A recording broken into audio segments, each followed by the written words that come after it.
phekmung yakak jakbar obiyan kiyok jakbar ni sinimung o kokmung no buskango toni oitini salchi tripura dormonogoro kaisa hojamung bike rally songchajaka sikla hodana phekmung bai yakak rui kaisa kaham srai srai tai sasajak hodasna muitisana bagai dormonogo thanani saktharma bai songchajak juda juda lamatei rally khlaijaka sikla hodana phekmung ni yakak runa bagai no oma hai rally songchajago honi saka dormonogo thanani police sub inspector Topon Das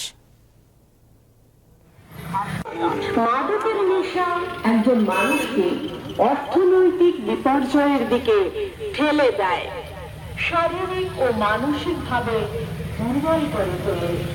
bike র্যালির মুখ্য উদ্দেশ্য এবং আহ্বান হচ্ছে যুব সমাজ যাতে ড্রাগসের নেশা থেকে নিজেকে দূরে রাখে, সুস্থ সুন্দর স্বাভাবিক জীবন গড়ে তোলে এবং শিক্ষিত সমাজ গড়ে তোলে। ড্রাগস আপনারা জানেন যুব সমাজকে ধ্বংসপথে নিয়ে যায় এবং সুন্দর ভবিষ্যৎকে নষ্ট করে ফেলে। সেটি থেকে নিজেকে এবং সমাজকে যাতে আমরা সুস্থ সুন্দরভাবে গড়ে তুলতে পারি তার এই উদ্যোগ নিয়ে আজকে আমাদের বাইক র্যালির আয়োজন করা হয়েছে।